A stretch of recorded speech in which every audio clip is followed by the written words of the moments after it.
Olá, welcome to the Innovations for the Future Gameworld Builder interview today with Anja. Anja, thank you for accepting this invitation to have this conversation about the several projects that you are doing around Odemira, around the place you live.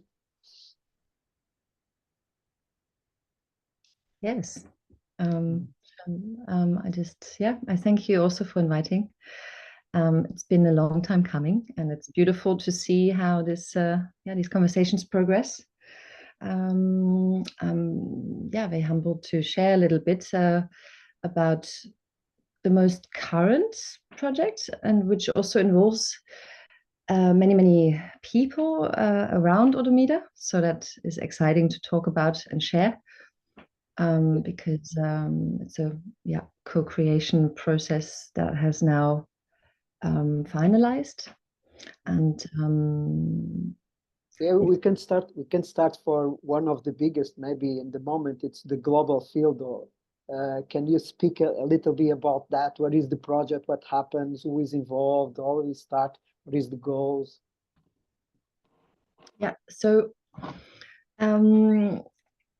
Finding myself in Portugal, having fallen in love with Portugal, still being in love with the country, the people, the culture, and of course the beautiful activities and actions. I feel Portugal as a very active country in all directions, of course. So you talk about big businesses and the eucalyptus that came in, and it's quite powerful. And of course, also here in the Odemira region, we have a lot of greenhouses. We have a lot of activity around that. People are working there every day. And then on the other end of the spectrum, and I call myself, I'm there, and sometimes in between, there's also a lot of activity. People are trying to have diplomatic and finding better diplomatic tools. And that's also where we develop our mindset for stakeholder meetings and learning together how to engage this often headless and soulless other that is on the other side. May it be a hedge fund or a very large corporation. So the Global Field project, to me, is a canvas, a field, a dialogue field, a conversation possibility or place to meet, to have exchange, dialogue, and to not just talk, to also do. And it has been accepted in a way because it's very powerful and simple. In Germany, it started in Berlin, literally with a 2,000 square meter field to showcase that this is the amount of land that if we were to take all the people, multiply and divide them by the amount of agricultural land that we have at this moment, we arrive at around 2,000 square meters per person globally.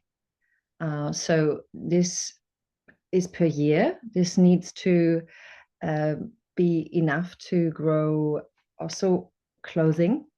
This needs to be enough to for coffee consumers to grow your coffee, or for smokers the tobacco, and wine drinkers the wine. So on top of all the other things that we consume on a daily basis, be it food or also biodiesel.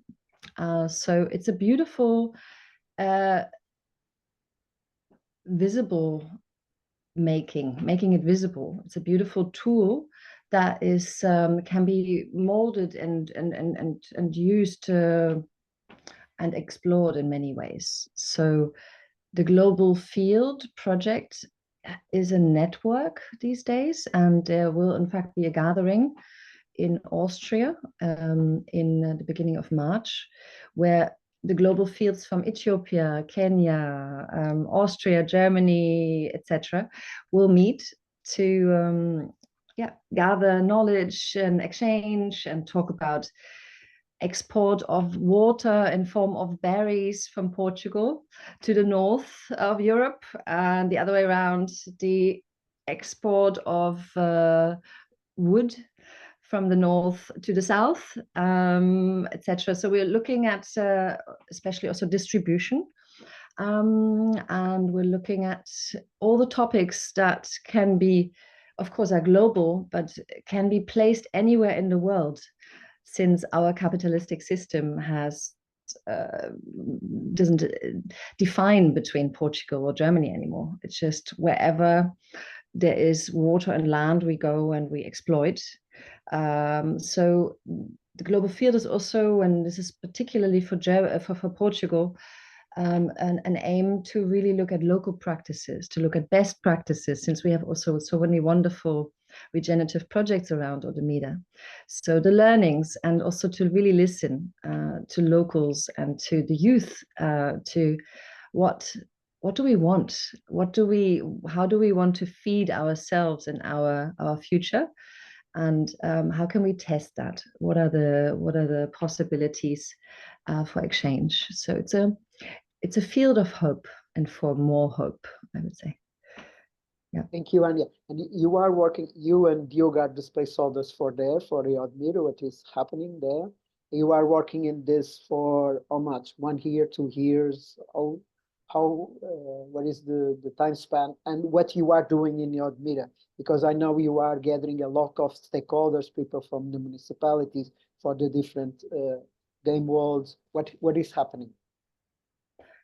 So yeah, Diogo, Coutinho, and many others really have, I mean, we worked together for many years. We acted together. We're all by heart activists, environmentalists. We see, and we see the problem and we see the solution, and it's frustrating often. So we come together and hold each other, and I feel very at home here around Odemira, not just because there are many Germans, because there's actually really beyond passport unity. There's a lot of unity and love in this region for one another, and care and empowerment. So Diogo, and I should also say Audrey, Fillon, us three really were the driving force, coming together, writing an application 2 years ago. And we created an exchange between the German delegation and the Portuguese delegation. So we took, and it happened twice, also already 4 years ago, we took quite a lot of people from the municipality and from this region to Germany to see the global field, to see the agricultural practices, to have an exchange between Germany and Portugal. And I come from this background in a way. Just before Portugal, I worked with Tobias, Keye, who runs the global field in the northeast of Germany. And we organized a lot of events and talks and screenings, and just, yeah, had a lot of fun before Corona with it. And so it was natural to invite the others to see it as a tool and to advance the global field to the south of Europe, because there is none in Spain. At the moment, there is one being developed in France. So it's the first one for Portugal. And it's a great opportunity to bring everyone together in Odemira, like really in the place that is the beating heart of our municipality. And we have been offered a wonderful plot of land by the municipality after a lengthy process of stakeholder meetings for over 9 months, and been very fortunate to be working with our current local government. And yeah, they are very proactive about it. Yeah, thank you. Yeah. Thank you, Anja. I love that, because there is this effort that several people are doing to bring the people together and start engaging in a collaboration and this global field as this tool is one of the, I don't know, maybe one of the strongest, because we had this initiative with the Green Belt that Diogo and others promote, and they bring people together, and they start engaging in a way, lost a little bit of drive. And with this global field, I'm feeling that is coming again, that people are coming, and Vizinho and the others are coming and collaborating and doing stuff. And you are the magicians. You are the magician that put all that together, and the weaving magician, the weaving mage. And thank you for that. And I really appreciate this point, because for me it's like a secret. It's a key element for something new to really born, to have the people collaborating around something, and you are doing, and I want to celebrate that. Yeah, thank you. Can you speak a little bit about how you arrived to Portugal? You are one of the spaceholders of the Jardim do Mira. It's a permaculture project that I imagine that you are there now. Can you speak a little bit? What is the movement that brought you, the story that brought you to Portugal and engage in Odemira, in this community, with this global field project and others that we will speak about? Mm-hmm. Mm-hmm. Firstly, I am learning to accept, and I would like to accept your beautiful acknowledgement. I would also really like to say on top of that, that this region is full of magicians, and I feel Portugal is a magnet for magicians and beauty and care. That's really, of course, it's still life, it's still the world, it's still mad out there, but there is something about earnesty and trust and yeah, learning together, learning to cooperate, learning to collaborate. And there I also have to say the municipio here is just outstanding. I don't know, there hopefully are others in the north and in other ways, but it makes a difference when there is a really active exchange, proactive exchange. So I would really like to pass this on to all the other magicians, including you. Thank you so much. It's really good work, and we should always trust in ourselves that the fruits, the ripple effects, all of this might take some time. And to your question, I could maybe build the bridge to say Portugal has taught me a lot, including patience. I, by nature, I'm a bumblebee, like busy bee, doing things, and I love it. And when I'm in my flow, nobody wants to stop me because it's so enjoyable, and others jump on, and or I jump on others' flow. So this is something I also loved here. I love the ocean. I love surf. So Portugal was the only country that I traveled on my own for sports. 15 years ago, I arrived in Faro after a difficult time in London. I lived in London back then, and I just jumped on a plane with my book, and I arrived in Faro, and I since then have been pretty much coming every year. Also with a caravan, of course, because it's so good here to do surf and caravan life. And it was very healing for me. Just a week in the ocean and in my caravan, I could go back to crazy London and be like, okay, I've got energy for the next couple of months. So Portugal has been a very special place in my heart. And I found that there's something very particular about the Portuguese have a beautiful family character, or like a beautiful inviting attitude, so welcoming. I feel very welcome since day one in whatever situation, and that is something to cherish. I don't know what's going on behind me, but in the moment I'm there in the room, it feels welcoming, and I don't really mind. But for what the exchange is, it feels very trusting and beautiful and allowing. Yeah. So Portugal seemed, with these years, the natural place to land for well-being, and also for excitement of people and projects and activism and cultural work. Yeah. And how Jardim do Mira pop up in your life, and the field? Jardins de Mira, it's a place. It's a beautiful place. It has it's my life at the moment, and it will always be, because it's so much work. I chapeau to anyone with more than 17 hectares of land, which includes eucalyptus. So I chapeau all of our group for saying yes. And here I'd say, yes, Anja, well done. We came together as a group of internationals. We all, a lot of us at the beginning had, of course, a melting pot in the city of Berlin, which is a bit like London or Lisbon, many people from around the world.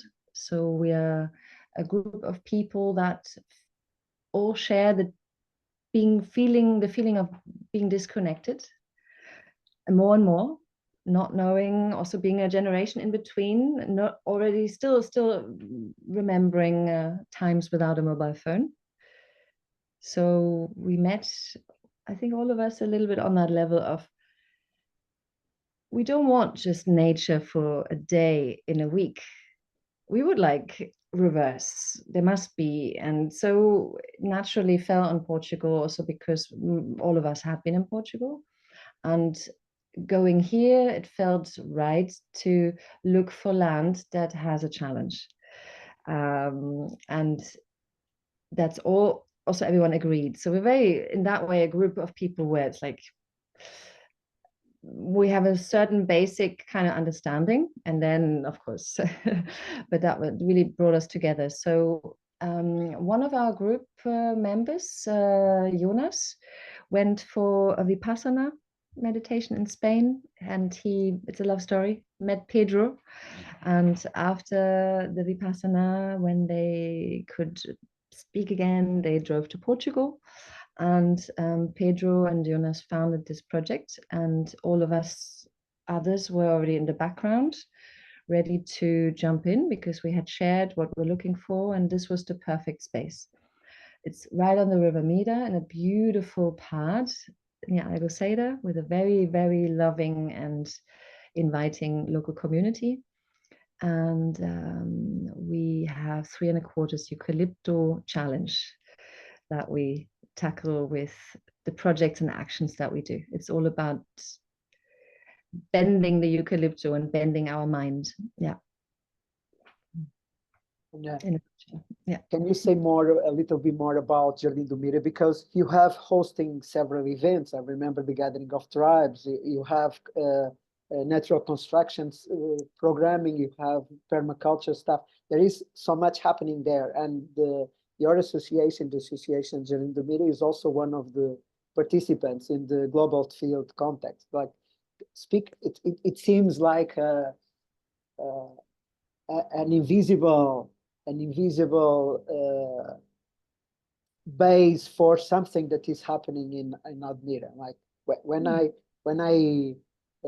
enter from some point, I hear about Jardins do Mira and I hear about you. Can you speak a little bit more about that intention of Jardins do Mira and the work that you are doing there? Of course. Yeah, thank you for asking also. This project unites a very powerful group, I would say. So as I mentioned, I feel like I would like to speak a little bit about the founding of the project. Mm-hmm. That's really the driving force. The project makers, the people that were brought together by let's say 5 or 6, everyone kind of, it's this ripple effect, felt the call, and we all had the challenge in common, even though Portuguese, French, Austrian, German, Israeli, Russian, what else do we have? I think Argentinian. So everyone sees the beauty beyond the very dry, harsh upper land that we have. And there was something about, back in the days, there was something about, it felt right, you know, like we always look for the equilibrium, like we don't want to be too much this, too much that, and it just fell in place. There was a German guy meeting a Portuguese guy, and they met. It was like a really love story. The Portuguese, Pedro, also had traveled to India and spent time in Auroville and had built tree houses.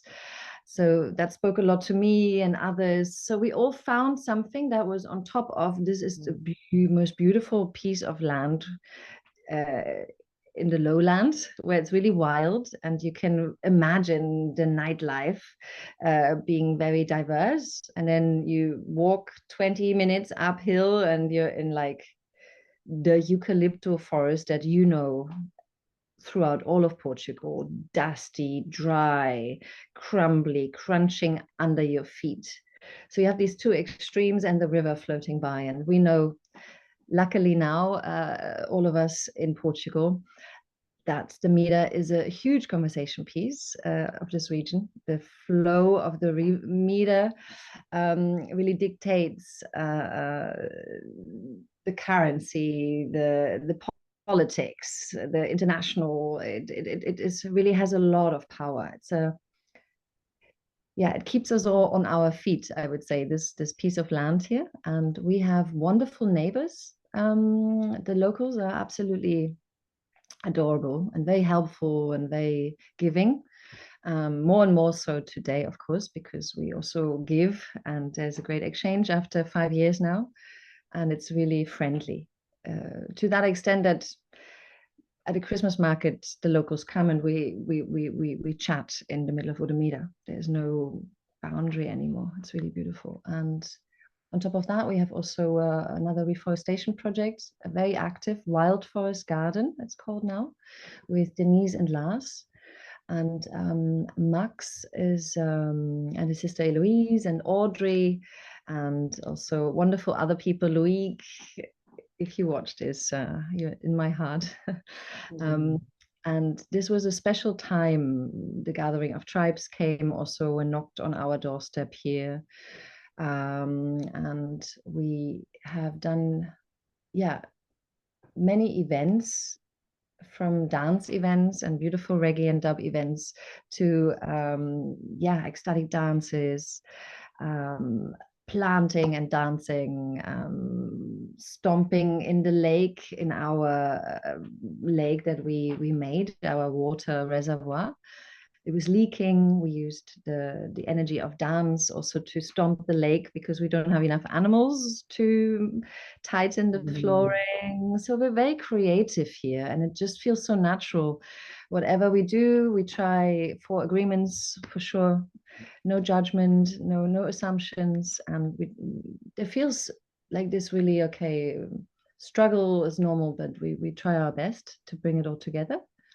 And the gathering was a collaboration of lands between it. The main gathering was held at Skanking Farmers, a wild forest garden, which is a very powerful land. You have a bird's eye perspective of all the different camps, and it was the first one to bring together quite a diverse group, also within the Corona momentum, and it was powerful because it also brought us here together as we naturally come together for the regional water meeting, for all kinds of gathering, activists or not, in markets, etc. And it brought us together from projects Tamera, Juntos pela Sudoeste, Project Earth, who else was there? There was Pamela, there's so many wonderful people. André Vizinho was also there, of course, there was the Rewilding Sudoeste, and we had really a powerful group, plus the power of the group of the gathering. So it was really something that manifested more. And that's why I also from earlier say there's so many magicians, and if you show up, if we show up for each other, and hear the invitation and whatever is going on for that moment, give a little bit to that energy of the field, that is the work and that is the commitment I think everyone has. And of course, we all also here in nature and beauty have burnouts and do too much.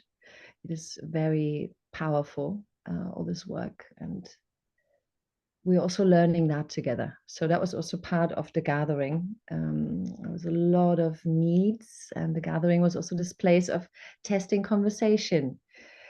What is it to be regenerative? What is it to use this word? What is it to, is it just if I do a bit of planting out there and then everything else is just also regenerative then, if I do a bit more than the norm? Or how does regeneration actually translate into my actions, into how I show up for myself and others? And this was very, very beautiful to have just simple needs of people to sleep at night while others wanting to party, and next day having a council about just that little topic, plus all the other topics that one should and could talk about.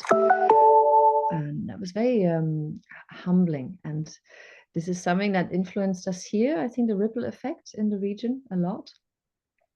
So yeah, grand chapeau also to Vitor, who brought this brainchild to Audrey and then to me and to Diogo. And yeah, it was also this collaboration between us three that nurtured then into the global field actions. Yeah, thank you, Anja. It was so beautiful to listen about that, about the way you are perceiving the community, the movement, the collaboration. I'd like you to speak a little bit more about the point, because it's been a huge point, a big point. Since the arriving of the foreign people in Odemira and other places in Portugal, that there is this conversation between the locals and the foreigners. And Odemira has a lot of people that came from abroad, has one of that places. And this dialogue, it really needs to go forward for something to happen there. And one of the things that I'm noticing in Jardins and also the people that are around, it's that the way you weave with the local community, the way you integrate in local community. You know, the Tamer also speak about that, because in the beginning they closed themselves, and now in this second or third phase they open to the community and are doing that movement. And I'd like you to speak a little bit about with that perspective. What was the challenge? How did you make to go forward and really bridge this thing? Because you live there.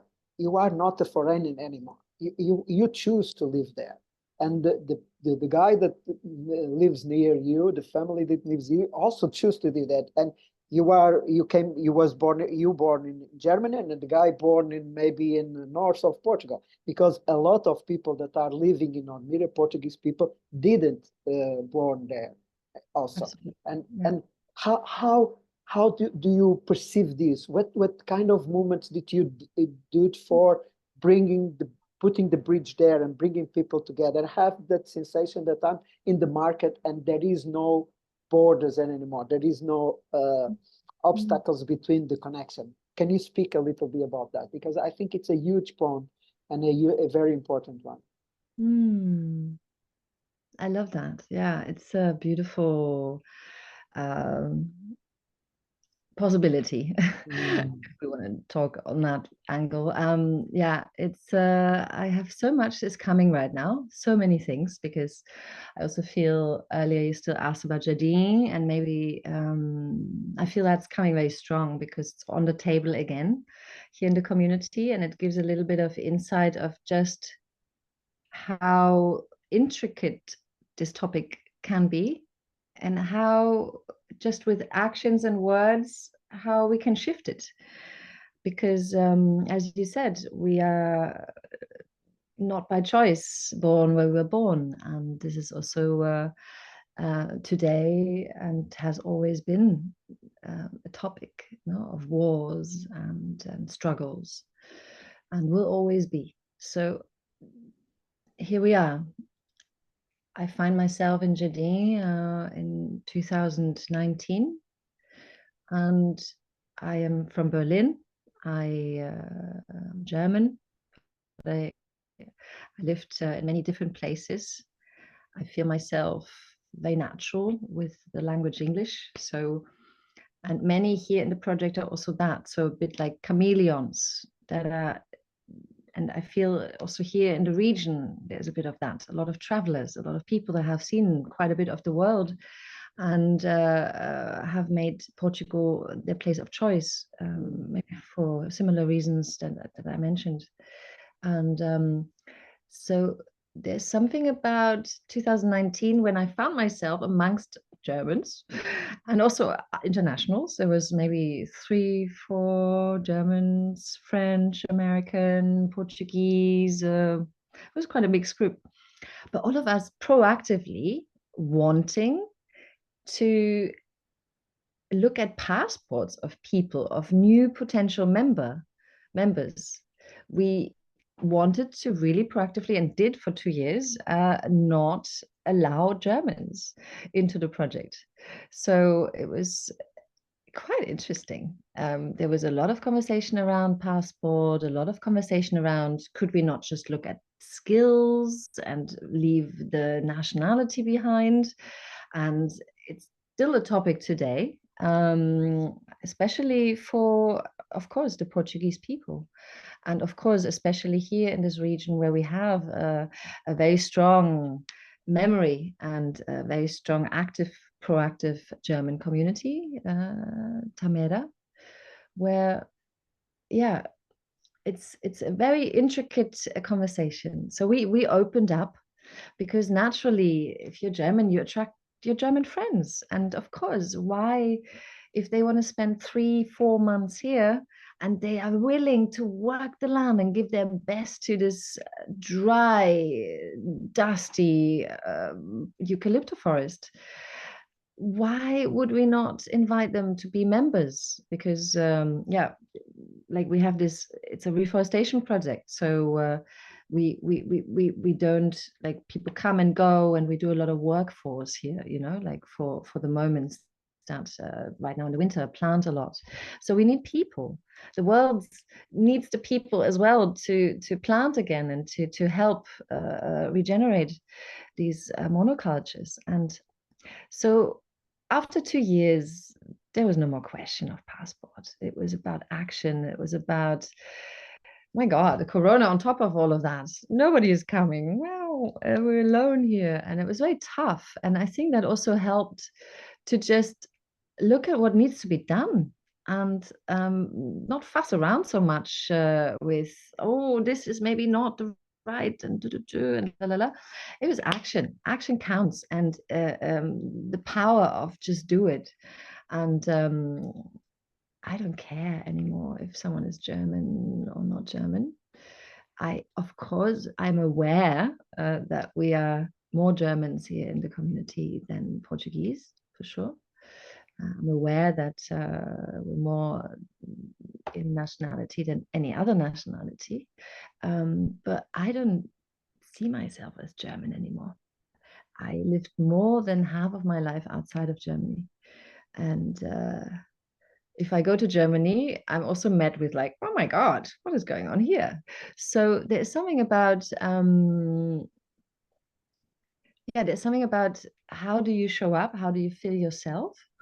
And to playfully take this topic of nationality, because it will never disappear. We can speak of unity and oneness. And of course, I love reggae. I love the reggae culture. I love oneness. I feel in terms of nature and man, humankind and nationality and all this. However, there is a difference. And it's beautiful to recognize the difference and to play with it and to be playful with one's backgrounds. And that is something, maybe a little speech. We all have our different speeches to new members. That's something I do. I tell them similarly to now the struggles and the difficulties. And I'm just very honest with all the stories. I don't want to hide anything. And at the same time, I don't have a solution to it. I just know that there's something about playfulness. I don't do the German or the French or the whatever. I find that really below the humanity we could be. That's the minimum if one lives in a different country, to lower one's racist streaks, let's say.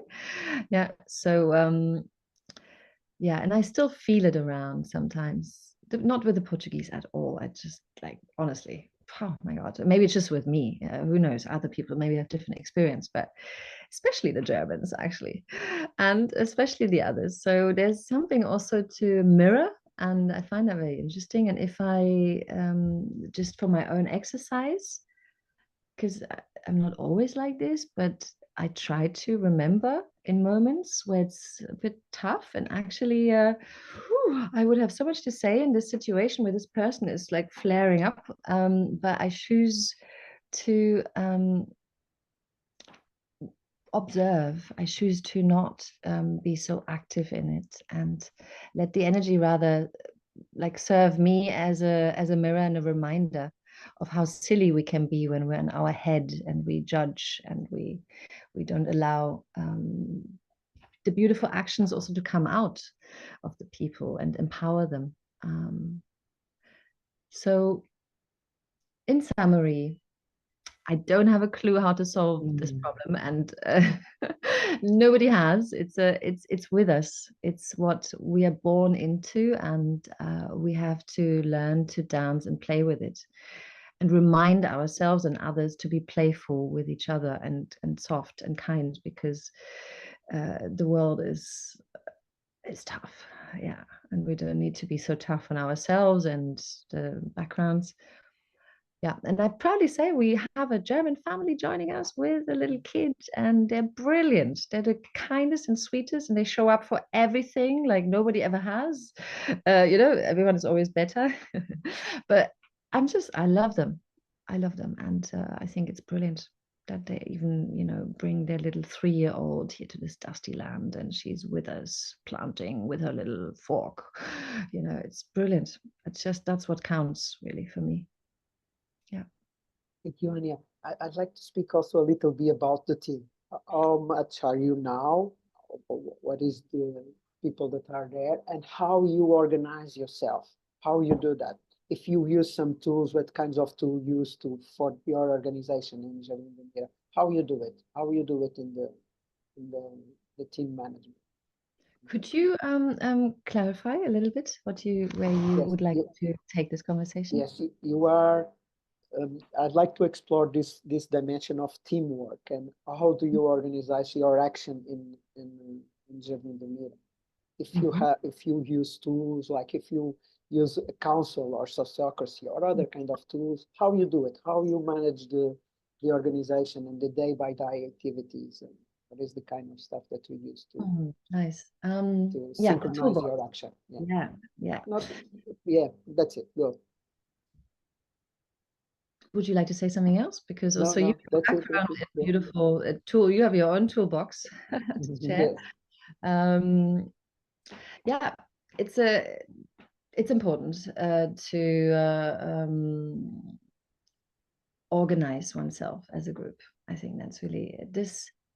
For me, this has been and currently is just one of the most amazing learning experiences, also because I am so challenged, and I was so challenged here in so many ways, by group, by land, by dust, by all the things that I actively chose. But I struggled so much here, and every struggle made me more like, oof, and I came out the other way.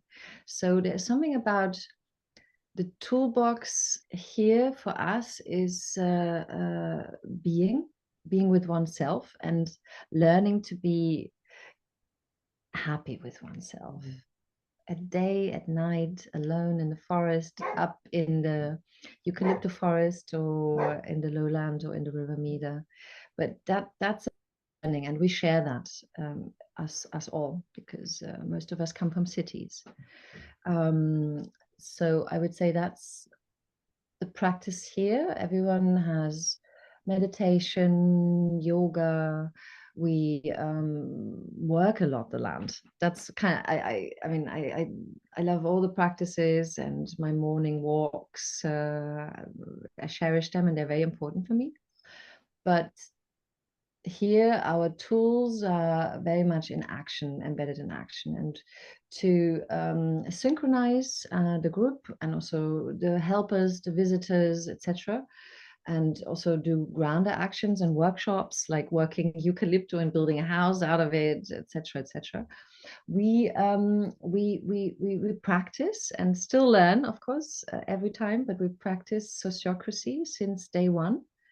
And we learned with Maria Rute, which is someone who is with her projects also well known in the region and beyond. So we're very lucky to have been introduced to her, and she has been with us. We have assemblies with a full group, online and offline, tackle the big topics of the year, try and make sense of everything with the help of her. So we did that the first couple of years. Really, she was always there to guide us, and yeah, we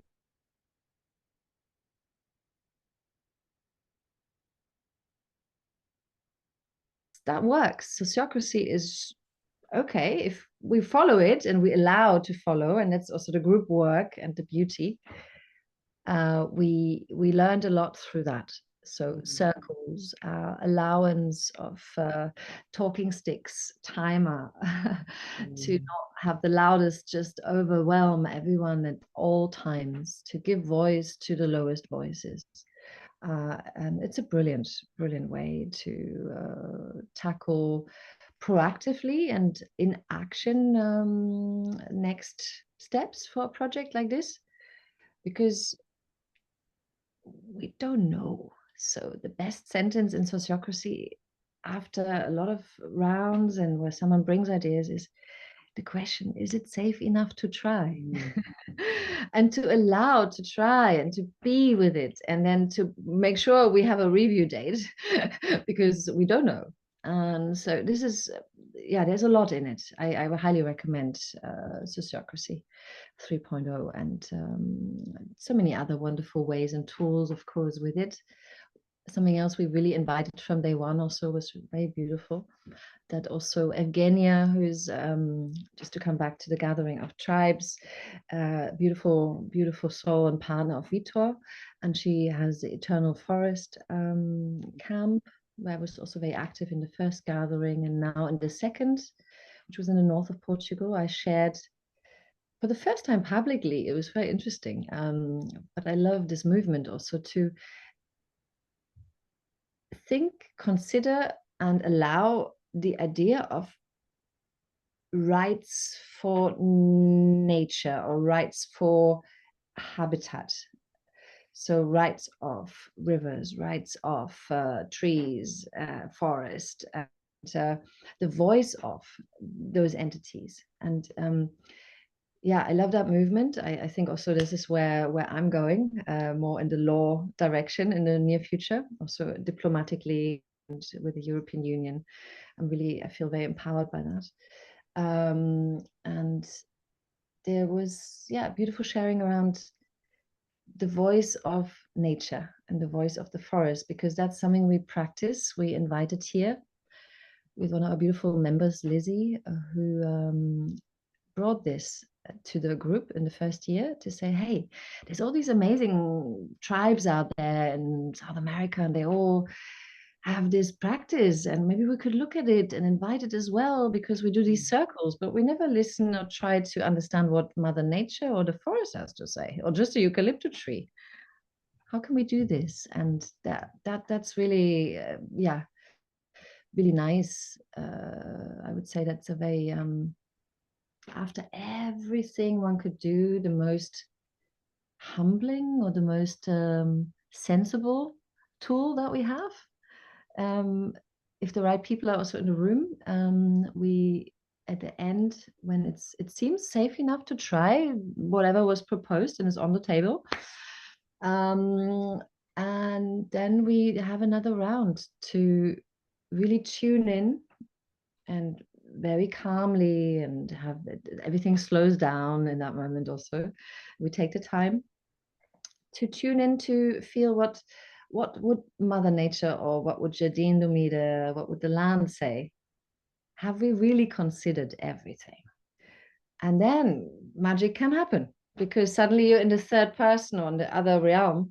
And this is how we mostly practice the voice of nature, the voice of Jardins, to have another round that looks beyond my own interests and beyond this, all that I just brought, and really try and put myself selflessly as much as possible into the empty kind of vessel that just receives, and actually is able to suddenly see, it happened before, that something is missing. Actually, no, we need to, wait a minute, no.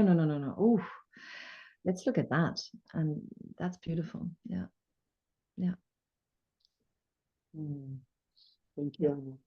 We spoke a little bit about what is Jardins do Mira, the Global Field Project, the way you organize the activity in the Jardins do Mira, all the kind of tools. You also spoke your history to arrive to Portugal, what you do to take care of yourself, the meditation, the morning walking, the work in nature. I'd like to explore a little bit what is other projects that you have, and what do you feel it's the next steps for Jardins do Mira and for you in that context? Oh my goodness. Okay. And that's where you catch me. I like that. I like to think up things and be playful. That's also something I invite more for my life, to be playful with the tough topics that we have to chew on, unfortunately, still today, and in fact more coming. So I am very excited for the Global Field Project. Very excited. We have on the 31st of January, we're coming together with 40 plus actors, amazing people from the region and beyond, that supported the 9-month journey of co-creation towards a master plan, a plano for the Campo Global in Odemira, and supported by the mayor, by the municipality, always someone from the municipality attentive, different also departments, different topics. We really shoot it all, and had a beautiful guidance also by the Dialogue Lab, which Breno and Jose facilitated for our sessions, and will also for the future. So we have,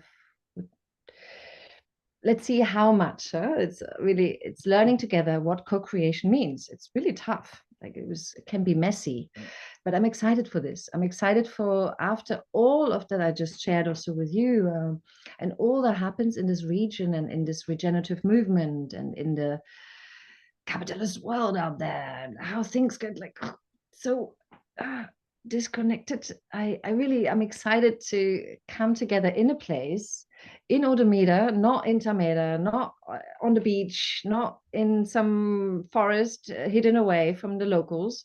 No, literally in Odemira, right there, and in conversation, in dialogue, and to really plan this together and to grow together the field, and the possibilities of sharing our best practices, sharing those little nooks and hooks that we all learned in our projects, that the locals know since generations, and to harvest this. I don't have all the answers yet of how that will play out over the next year, 2 years, but we are very proactive about it.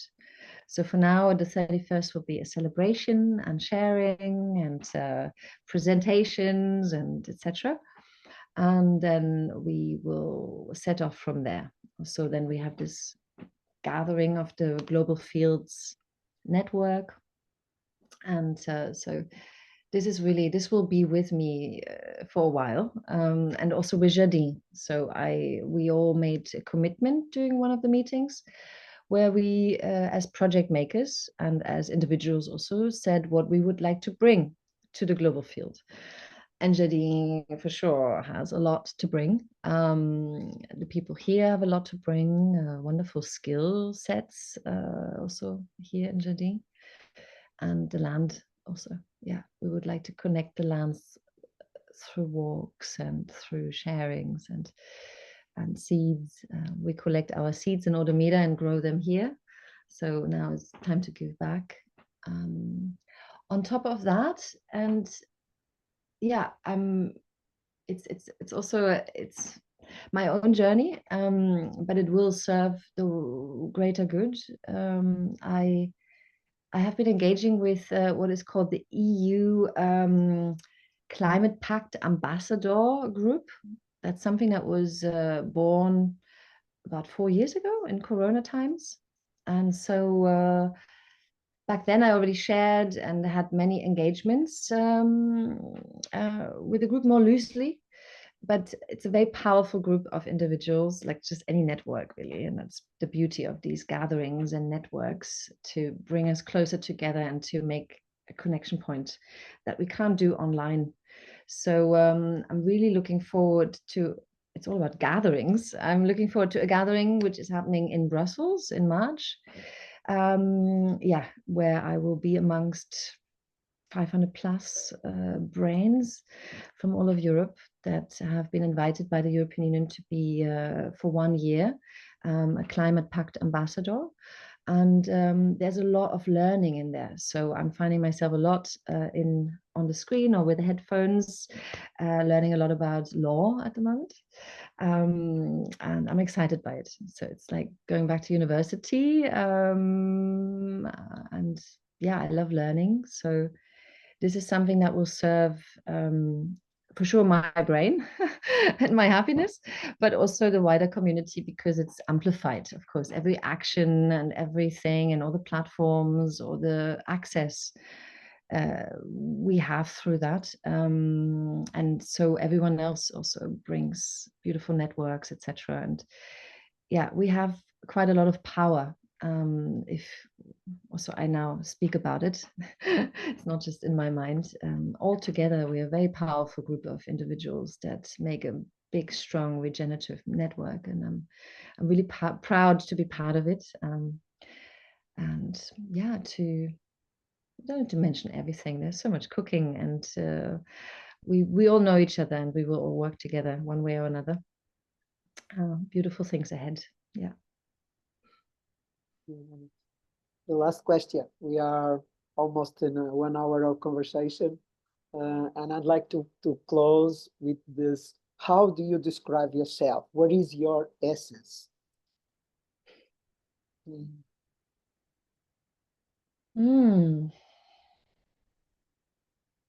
Mario, give me a little hint. What is your essence? What would you say your essence is if you describe yourself in one sentence? My essence in this moment is to hold space for you to answer the question. What is your essence? Thank you. Yeah, then it feels right. Then my essence, and this I also say to myself now as a manifestation and grounding. My essence is to be the lightest and sweetest self of myself to others, to invite others to also be that. Yeah. To remind all of us to loosen our edges and invite softness and beauty. Yeah. And to act from that place. Thank you, Anja. Thank you for coming with me in this journey, in this conversation. I really appreciate how you show the way you perceive the world and what you are doing. Thank you so much. Very sweet. And see you soon in Lisbon or in any other gathering, huh? Yeah. Até já. Até já.